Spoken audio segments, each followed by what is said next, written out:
Thank you, guys. Hi. Thank you. I want to say happy holidays to everybody, first off.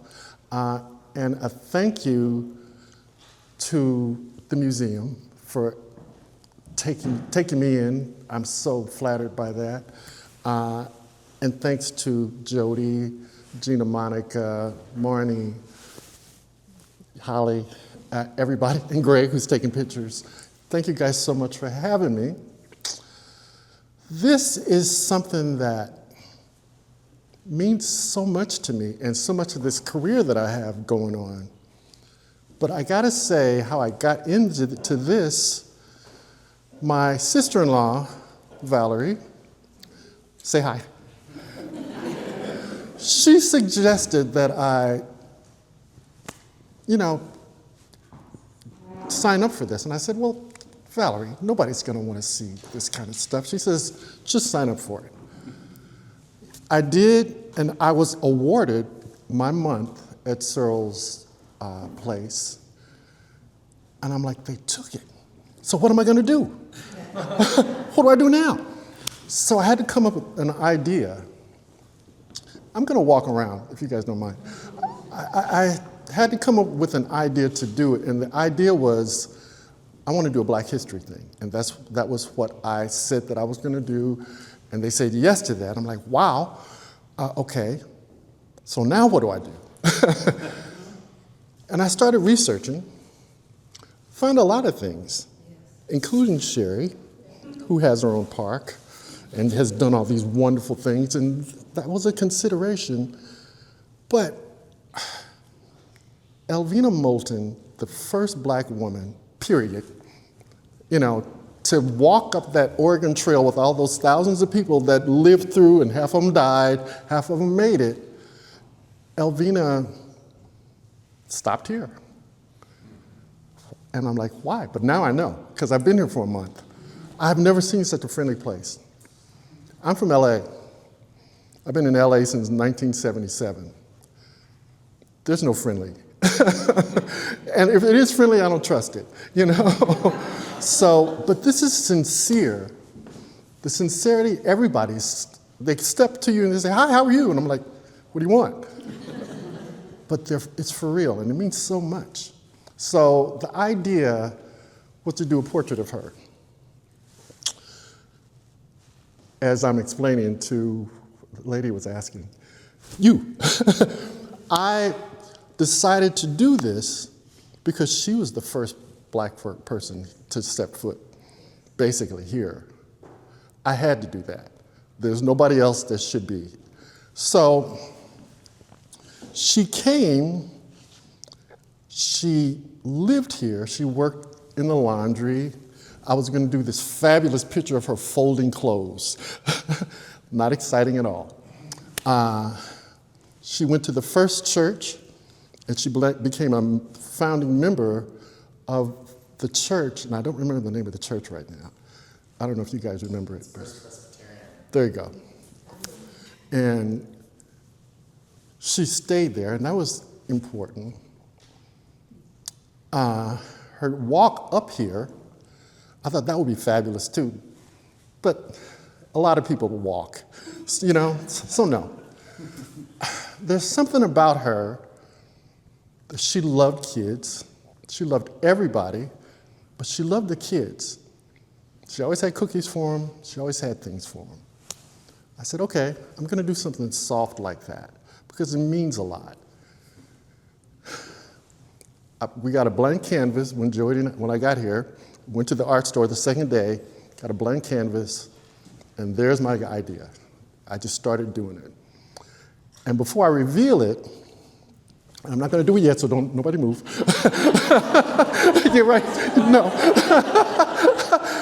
I wanted to make sure that I was doing something that everybody could relate to when you see it. It's a friendly thing. I wanted her to show that soft side. She's a powerful woman for doing what she did. Let's clear that up right now. That's one-way ticket. I'm here and I'm going to do this. Wow, I'm impressed with that. I relate to that because I bought a one-way ticket from Kansas City to come out and be an animator. And we'll talk about that once we reveal and talk about the painting. But my idea about a one-way ticket, I said, Dad, if this doesn't work, I will work at McDonald's to save up money to fly home. But 45 years, the career worked. So that was why I decided to do that painting. And now I think we want to reveal the painting. So you guys can take a look. Okay, now, come on. She loved what she was doing, and she loved being where she was and who she was. Thank you, guys. Thank you, guys. Done here in Boise. She loved what she was, she loved what she does, and she loved who she was, very proud of herself, and I do appreciate that she was proud of herself. That means a lot. As we grow up as black kids, you know, it's instilled in us, you better be proud of yourself. You better be proud of yourself and be who you are and enjoy what you're doing. And that's what she did, and the kids loved her. So that's what's going on. And he has to have a cookie. We want to get into that. But these are the state flowers. And this is an actual hill mountain of Boise. I don't know if you recognize it, I don't. But I got it out of a book, and I'm like, I got to do this mountain. It all worked out, you know, and I think it came out good. I'm proud of it. And it's going to hang here in the Black History Museum, and I'm so proud of that. Thank you so much. It means so much that that's happening. So there it is. Here we go. So now we're going to talk about me. About the one-way ticket to LA to work in Hollywood, and I got my job the first week I got here. I looked in the phone book for an animation studio, and I recognized the name that I saw in the phone book, and I caught the bus and went down there with a portfolio that had everything I'd ever done in my life. So I'm walking in, hi, how are you? My name is Marshall. And I sit it down, and Ralph Bakshi was the animation studio. I don't know, he did Fritz the Cat, a few things like that. I don't know if you remember that. He was great. He said, you are so good, but you're not an animator. Yes, I am. I spent like 6 months working in an animation studio in Kansas City. We did tractor circles. That was my job. But I'm an animator. I kept telling, he said, you are not. Yes, I am. We basically argued for about 10 minutes. And he said, you know what, I'm tired. I'm going to hire you just because I don't feel like talking to you no more. So that was my first job. So that worked. Then I started working in other places, doing things like commercials and things like that. I eventually went to a place called Filmation, where they did Fat Albert and He-Man, Masters of the Universe. That was my first real job. I was there for 11 years. Worked on the last season of Fat Albert. I can't remember all the other stuff. Brave Star, a whole bunch of things like that. I finally decided to leave and go out on my own. I was a journeyman animator by that time. Walked around, found studios, worked on a couple of small movies. Then I worked on a movie called The Secret of Nim. Anybody remember that? That changed everything for me. Secret of Nim was done by people, a little angry group that left Disney. And they were mad at Disney, and they started their own thing. Don started his own thing. I learned how to draw the way Disney did it, which is a different way of animating altogether. The cartoons you see from Disney are bigger than life. They're better. The characters look better. The animation's better. They taught me how to do that there. I still didn't want to go to Disney because I didn't want them to turn me down. The rejection from Disney would have broken my heart. When I was 8 years old, laying on the floor, watching Wonderful World of Disney, trying to draw Donald Duck as quickly as I could. Daddy would say, you know what, buddy, maybe one day you'll work for Disney. I'm like, no, Daddy's in California. It's too far away. Kept working. I never forgot he said that. So when I finally decided to go, it was for Rescuers Down Under. That was my first Disney movie. They said yes. February 1st, 1990. That's my first day at Disney. And everything changed. My world changed. The next movie they did was Beauty and the Beast. I was doing miscellaneous characters, the wolves and the little ants and the people, the background people and things like that. Daddy passed away. Then my mother passed away a month later. So I dived into my art. So overtime, which lasted, I'm telling you all these stories, overtime lasted from after 5 o'clock, so from 5 to 9 o'clock at night, you could work overtime. I drew the Beast for overtime. And master animator Glenn King, who did the Beast, said, who's doing these drawings? Well, Marshall's doing them. Put him on the unit. My world just changed completely. Glenn's like, come on in, let's talk. He taught me how to do stuff, loosen up, do this, draw like this, draw like that. There's no character that looks like the Beast. It was made up. Go ahead. So did your culture background come out in the Beast? In your drawings of the Beast? A little bit, yes, absolutely. That's a good question, yes. Maybe a little bit of the kind of pain you were feeling from losing your mom and dad. Oh. All of that kind of jumped in. I needed to be doing something to take up that time, you know what I mean? So it changed a whole lot. I ended up moving up in, I was a breakdown artist at the time. I moved up to key assistant, that's like 4 levels higher, because I was doing the Beast. Well, Glenn said, we're going to do Aladdin next. You're going with me. I'm like, okay, yeah. So not only was I doing Aladdin, the character, but he gave me a whole sequence and said, this is all yours. I want you to do it. Well, that even made my career go up higher. It's like, these things are happening like this. And it's because I could draw. Let's clear that up. I knew how to draw, so that helped more than anything else. But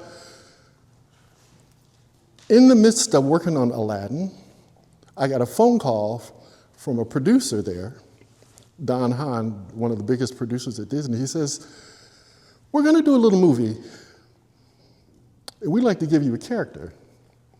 We're going to do a thing called Lion King, and we want you to do a character. I'm like, you want me to do a character? I said, I don't know any of these. They were going to give me the hyenas, the 3 hyenas. And somebody had already gotten that, and they were, man, Marshall's trying to take characters from me, and no, I didn't even know. I was just offered this. So he says, I'm sorry, I can't give you this. All I can do is give you this little character named Rafiki. He's very small, and not a lot of footage, but it'll be good for you because it's your first character. I said, okay.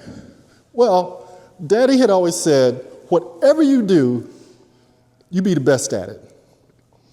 So I started thinking about that stuff. And as I did Rafiki, he got better and better. They started adding footage to him. Things just started changing. All of a sudden, when the movie came out, it's one of the biggest selling movies in the history of Walt Disney.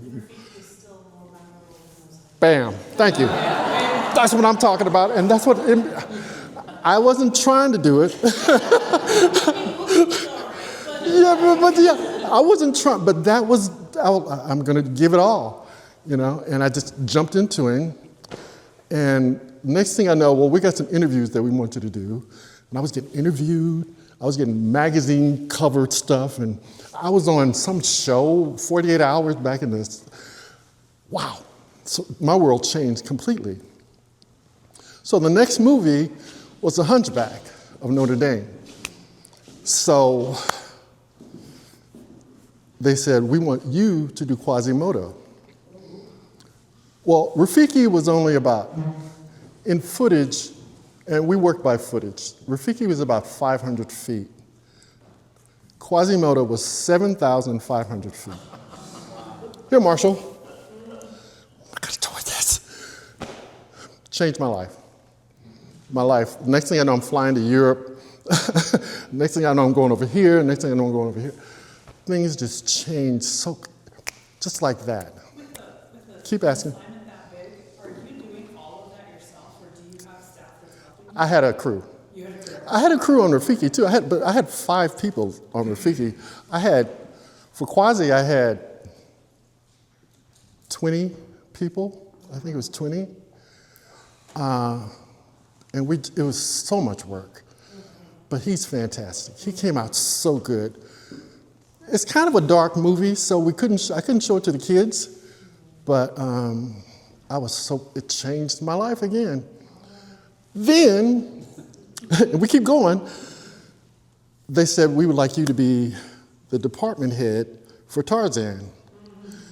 So that meant all the characters belonged to me.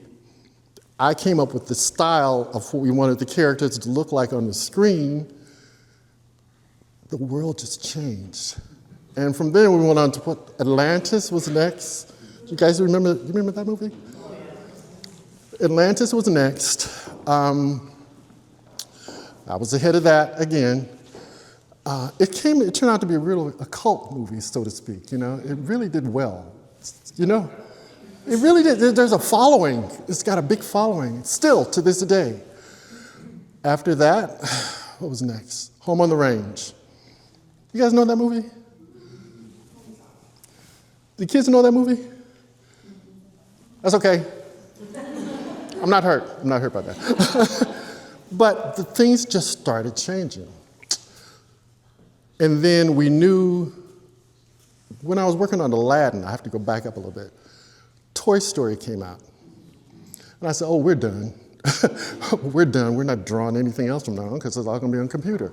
And it pretty much was what was going on. So after Home on the Range, they let everybody go. I decided to go across the street to the main studio, to the big producers, and I said, listen, I have been here for years, and I have been trained in this Disney style. Why would you just let me go? And I meant that for everybody, but I'm looking out for myself. I'm saying, why would you just let me go? You know what, you're right.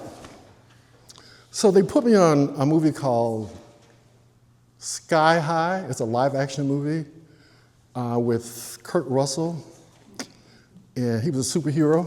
You ever see that? It's okay if you didn't, because I was cool. I just had my job kept going. So it was live action, and I was designing backgrounds and other stuff, but I was still at Disney. Then I took some time off from Disney after that movie, and then I heard they wanted to do Princess and the Frog, and I said, I got to come back for that. That's a black movie, I got to come back for that. So I came back and worked on Princess and the Frog, and then I left because I was tired. I was scared and something else was going to happen. I didn't want the responsibility anymore. It was it was a lot. The last thing I did in animation was Space Jam 2. That was my last Disney movie, and I was what kind of animator? I was a retake animator. So if somebody made a mistake, I would redo your scene for you and things like that. So that's pretty much the end of my career. And then I started painting. I started winning awards. I'm like, how did this happen? Okay, I'll take this. And then I did a silly little cartoon. You see it over here called The Shop, guy in a barber chair. I did that for me. I wasn't trying to do any realistic thing. I did that for me. And it won this award again. And it got me a solo show. You were there. You guys were there. I got this solo show. From that solo show, I went back home. They said, you'll do the show in a year. I went back home and I painted all these paintings. And we put them in the show. The show was very successful, great reviews, and things have continued like that.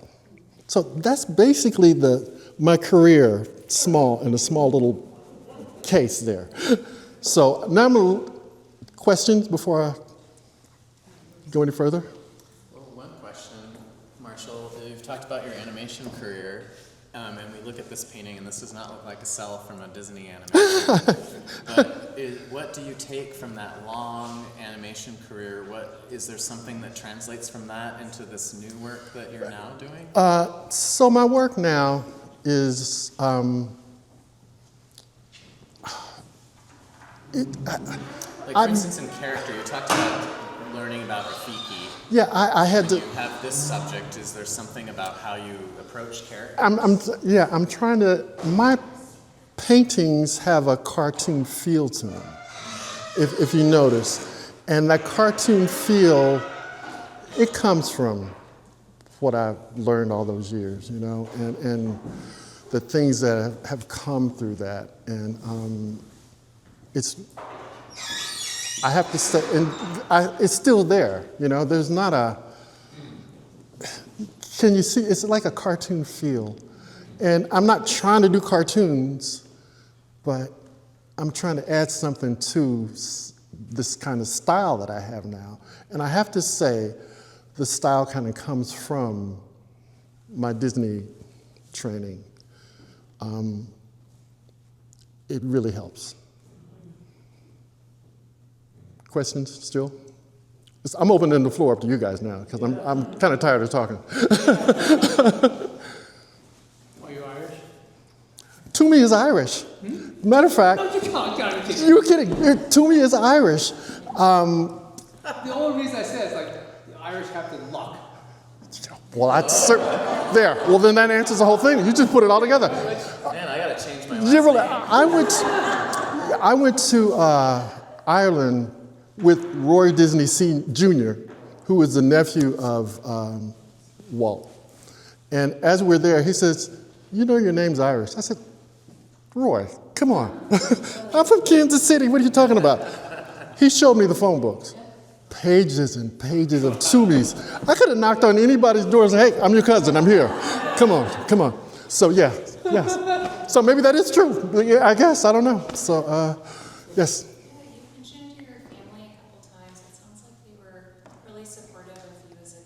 Yeah. Was that true from the very beginning, or did it sort of grow over time? I've been drawn since I was like 3, as everybody has. But it kept me out of trouble. As I grew up, there was camp. I hated camp. I didn't like the bugs. I didn't like the boys. I hated camp. I said, Daddy, and Daddy was the one I leaned on. My mother said, whatever the baby wants. Daddy was real with me. Daddy says, well, you can't stay here in the house all summer. We don't like you that much. So I'm like, well, I got to do something. So he says, I'm going to send you to art school. He sent me to the Kansas City Art Institute. And the things I learned, and I have to tell you a story, and I know I'm in a church, kind of, but I got to tell the story anyway. As I'm at the Kansas City Art Institute with my classes, I have to ride the bus home, so I'm walking across the campus. And I'm walking, and I look in the window. That lady doesn't have any clothes on. She's naked. I walked up on her, wow, that lady's naked. And all of a sudden, this old white guy stepped in my face. What are you doing? I just started crying. Oh, I'm dead. I am so, get in here right now. Oh, what are you doing? Well, I was in class. He says, get over here and sit down. And he made me draw. He had me draw this lady, and he started explaining structure to me and all of this stuff. And I'm like, but she's naked. And I kept drawing this, but wow, what a thing, So my world has always been like that, where it just kind of falls, here you go. I don't know how to explain it. But little things like that continue to happen. But when I was 8, my art career kind of started, and I just always was in some type of art class. By the time I got to high school, I was better than my art teachers. So they would just say, why don't you draw, we're gonna do art over here. And I would draw this fabulous thing. You say, oh, I'll give you an A for that, go on. Yes, sir. Marshall, another thing that I really appreciate when I look at this and think about the cartoon and the little boy on the right, it's just looking in out of frame. It sort of implies other frames coming. And I can see kids coming here and they have something to identify with. Yeah. The kids are going to see that, they're going to see that cookie, and so they'll have stories, they're going to make up stories. And that embracing hand coming down around that young girl, pulling her in. It seems to me that the visitors here are going to have lots of stories, and I would hope that they could put up, like I've seen in some places, where the kids can say what they saw. I would love that. To really engage. I would love that. And I hope that it has that kind of impact. You guys got to frame it though. Got to put it in some kind of frame. But I would love that. I think that would be great. So, Lou, you transitioned us to something we like to do at Cyril's Place, which is artists are often giving to the audience, like, here's what I did, here's how I came up with the idea, here's how I made it happen. But what we like to flip it at the residency and have stuff come from the audience. So Marshall, if you have any questions that you want to ask them about something that they're seeing in the piece, or if you want to volunteer like Lou just did about just offering an impression of something that you're seeing in the piece, or something that makes you think of maybe that you hadn't thought of before, or it could even just be an emotion that you're getting from the piece, or a feeling that you get. He's not going to be present when people come into the museum and see this work. So this is his opportunity for him to hear That's true. what's happening. Also with animation, working in television, you often don't get to, you're not there for the experience unless you see it in the movie theater, which Yeah. you probably did, right? Were you at the premieres of? we had our own premieres of every movie. So I went to maybe 2 premieres, but I got to tell you guys, at the end of a movie, I'm like done. I am sick of the people. I'm sick of this movie. I don't want to talk to these guys anymore. See you guys later. I need a month off from you guys.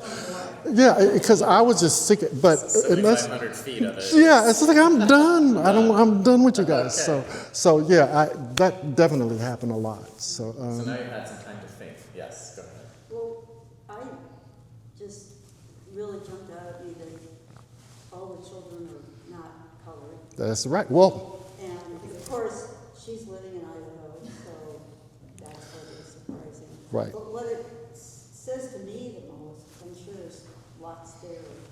You talked about it being her soft side or her gentle side. To me, it also reveals her strength. that is a strength that she has there. When I first got off the plane for this, Gina Monica says, "Oh, it's so nice to meet you." She just walked up on me. I'm like, "How'd you know it was me?"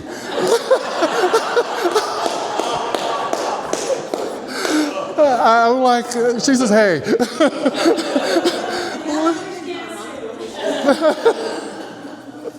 So it was so I understand what she was dealing with. But she was open, and she had an open heart for this whole thing. And I see that, and I appreciate that. And so do I when I got here. It's like I have the same open heart. But this is the friendliest place I have ever been in. Let me clear that up. I've been in Los Angeles. I've been jaded in Los Angeles for how many years? So when people say, "Hey, how you doing?" I'm like, "What's up?" Why? I don't have any money. What do you want? But everybody here is very sincere. And I see it. Take it back with you. Yeah, I promise. And Cyril's Place, staying in a place for a month, which isn't home, it's like, okay, and it's very quiet. I'm from LA, nothing's quiet. It is so quiet. But I could feel Cyril hug me. I could feel the hug from her when I got here, and it meant, wow. Lou lives across the street. He came over you okay? Are you okay? Lou, I'm good. I don't know, this place is great. It was just great. And I could feel it and I appreciated it. And I'm hoping that she felt the same kind of thing. It's probably why she stopped. Well, I'm hoping that my bringing you cookies inspired those cookies. Yes, yeah, there you go. Recognize them? He loves cookies. Right, yeah. One thing I see in your painting is, and I'm still learning her name, Elvina Elvina Moulton, yes. Moulton. Elvina Moulton. Like she looks like royal and a judge, and with the stones that she owns. I mean, she looks like a very important statue. And then with the children, that's kind of, as you pointed out, like it seems like a moment in a movie. Like when it seems like movement with the kids. And you said the kind of the animation. So I love the combination of the honoring Yes. and then the life of the children. The thing I loved in college was art history class. And, the things I learned in the Renaissance period and all of that, that has stuck with me forever. And it comes out in things. I wanted her in purple because it's a royal color. Because I want her to be this royal, what she did is amazing. Think of the people that died coming up the Oregon Trail. And she kept coming. She kept coming, and she made it. And like I said, I was going to have her folding clothes.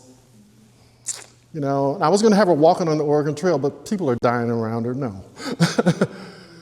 This is nice, and the Renaissance thing kind of comes out for me whenever I'm painting. If you look at some of those things, they kind of have that royal feeling to them. But that's what that is. It's just the little Renaissance, but the royalness of her. So The regality of it comes out for sure. I want that to show. And you really got her kindness in her face and her eyes. Yeah. You said that before you unveiled the painting, but then you look at it and, she just looks like just a caring. The eyes are really good. Yeah, she has that feel, yeah. And the eyes are always important. I like it with the children too because it's looking ahead to the future. She is an important figure in Idaho's past, but then her being so close to the children means that right from the beginning she is passing on her legacy Right. to those children. So Right. that's cool. And they're remembering everything. Think about that. They grow up talking about her as they grow up. And that's the other thing that I wanted to show. So, Well, I love the context that Sherry Buckner started with of there wasn't the classic ghetto of all one kind of person.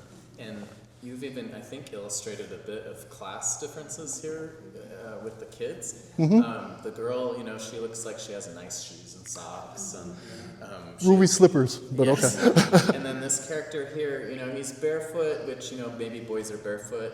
But then when you look at his hand reaching for the cookie, he even looks a little like he could be a little hungry. And Could maybe be, yeah. Maybe he comes from a home where actually he needs that cookie just because he has, And she's there she's there to provide to it. provide that, and I love that, which is why he's curious, so to speak. Ma'am? He's reaching for the cookie and she's getting a hug. Right, yeah. That's what she needs. That's what she wanted, yeah. That's. Don't have time for I didn't want her. busy corporate people. Yeah, I didn't want her doing that. I would just like to put in a word for the State Archive because the State Archive has a photo of Elvina Moulton, a black and white photo, which Marshall and we went to find. Yes, we did. The State Archive has photos going back that far. Some of them are cataloged, some of them are not digitally cataloged, but the archivists are extraordinary in their willingness to help, their ability to find things for people. They were so And wonderful. it's just such a rich source. I would urge anyone who wants to find something out about our history in visual or textual form to check out the archive. They were wonderful. And we started actually with the archivists in the Department of Boise Arts and History. We reached out and just said, like, hey, we have this artist coming, as you know. He's chosen this subject. Do you have any resources? And they had a number of resources, and one of them was a direct contact with the archives at Idaho History and mentioning that they have photos there. And then also mentioned that their Erma Hayman House is going to have Elvina included in an event there in 2026. Probably in. Can you take me there to the Hayman House? Yes. Well, We're checking on the hours and Okay. access. Okay. We'll figure it Okay. out. Yeah. Was she in the paper at all? I mean, she was such an important person in the community. Did you find her? And at the church where she went, they celebrate her also at that church. But I don't know if she was in the newspapers a lot. I mean, they don't put brothers in there if they so I don't know. Sisters and even less. So I don't know. I don't know if they do that, you know, so I'm not sure. Yeah. All right, a couple more. Curious about the boy who's holding on to her purple. Yeah. What was your? I want him to just, he's waiting for his cookie, he's waiting for her to get out the way. And he's just gonna hold on to her, because I gotta have a cookie, and I'm waiting for my cookie. I just want you to know that's what I'm waiting on.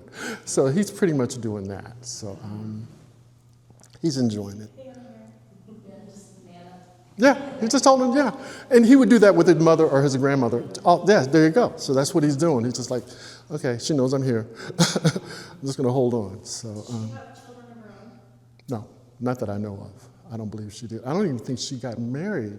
Did she, Cherie? Do you know? I don't think she got married. Like she was a single person, yeah. And she, there is a little writing around the edges, even in her relationship with the church, that she was a founding member, but was also aware that she wasn't fully included. Yeah. Hey, you know. Well, that's the stuff that happens. And that's one of the reasons I want to celebrate her, you know, as part of my celebration. Yes, ma'am? I see you back there. Yes, how we. Oh, okay, yeah. Well, that's exactly right. That's one of the reasons I want to celebrate her, just for that reason exactly. So, Yeah. Well, very good. We're gonna hang out for. There's more food to be had, more questions and congratulations to give to Marshall in person. And if you do want any of the cards over here, we can help with those too. He has a number of different kinds of cards. I think one of them is of the barbershop, right? That you yeah, mentioned. that barbershop is very important to me for some reason. I don't, yeah, so. Actually was a factor in his selection of coming to Searles Place, the fact that he had that solo show in California. Also 20 years of Disney, okay, let's be honest. But the solo show helped me, Right. yes, visual artist, okay, we have a place. So thank you very much for Thank you guys so much. I love it. Thank you so much. I appreciate it. Now we can mingle and eat, and I'll answer your personal questions, because I know you got personal questions. So.